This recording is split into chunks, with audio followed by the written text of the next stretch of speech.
Bombo Radyo.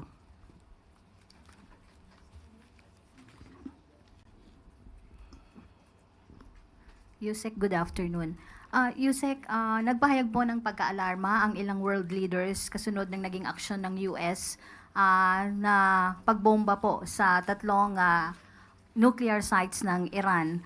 Ang sabi ng ibang mga world leaders ay nananawagan sila ng restraint at yung iba naman ay nananawagan sa Iran na makipag-usap sa US at Israel. Sa panig po ba ng Malacanang, sa panig po ni Pangulong Ferdinand Marcos Jr., ano po ba yung naging pahayag niya dito?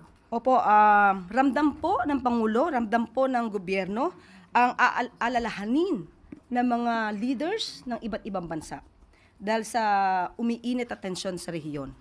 Ang panawagan din po ng Pangulo ay magkaroon po ng mapayapang pag-uusap at diplomasya para po maibsan ang lumalalang hindi pagkakasundo. Kailangan din po manindigan para sa pandaigdigang kapayapaan para maging matatag po ang global community o pandaigdigang komunidad. Yan po ang mensahe ng Pangulo. On the follow-up, Yusek, may bukod po sa pagtaas ng presyo ng langis, ano po ba ang posibleng magiging epekto nito sa atin, sa bansa, sa Magkakaroon to Pilipinas? ng domino effect. Kasi kahit sabihin natin na magkakaroon ng fuel subsidy ang mga drivers natin para sa mga commuters, hindi maiiwasan na iindahin din po ito ng mga sa logistics, sa trading. So, yun po ang ipinagdarasan natin na maiwasan po natin at mabigyan ng magandang solusyon para po hindi masyadong mabigat ang daranasin ng mga kababayan po natin dahil dito sa tensyon na nangyayari sa Israel at Iran. Thank you po, Yusek. Thank you, Anne. One more question from Maricel Halili, TV5. Magandang hapon, Yusek. Yusek, going back on VP Sara's statement, on the part of the President, meron ba siyang regrets also na nakipag-team up siya with the VP? Wala po ako nadidinig sa Pangulo na siya po ay nanghinayang. Kung siya man po ay nakipag-team up sa Vice Presidente. Sa ugali po ng Pangulo, hindi po natin madidinig ang ganung mga klaseng negatibo mula sa kanya. Wala po tayong aasahan na anumang paninira kanino man. So, yan po ang Pangulo. Kung may nagsisisi man na sa kanya ay maka-team up siya, it's their loss, not the President's. Last na lang. Last. Kasi tinawag ni VP na budol yung ginawa daw ni PBBM. Your thoughts on that? Budol? Talaga?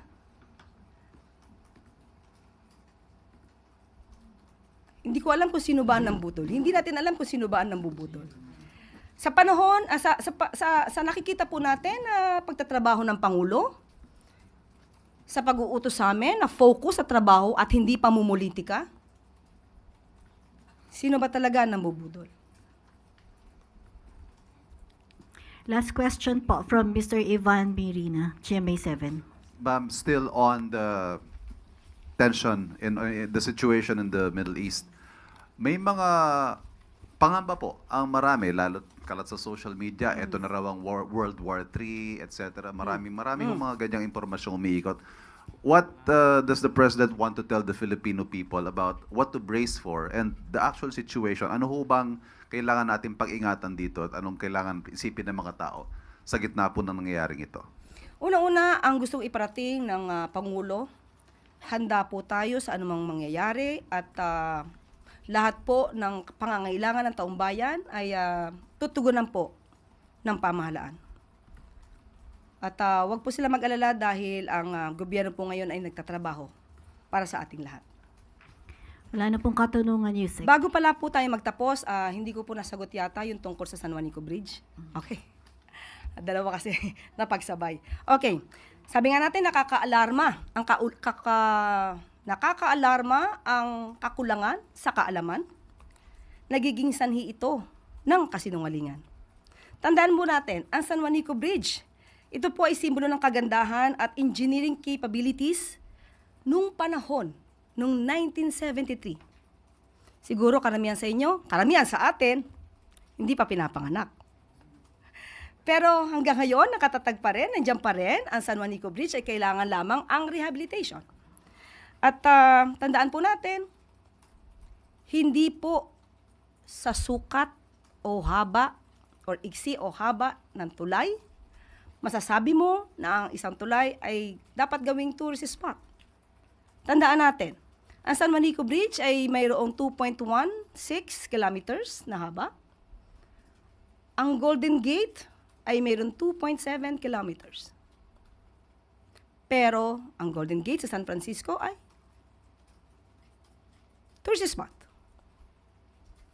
At pati yung El Marco Bridge na pinakamaiksing tulay na may sukat na 6 meters ay tinatawag ding tourist spot. Ang masakit lang, kapwa natin Pinoy, ibinabagsak ang turismo ng bayan, inaangat ang turismo ng ibang bansa.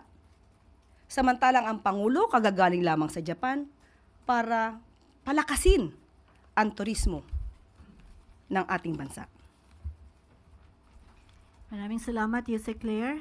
Maraming salamat, MPC. At bago tayo magtapos,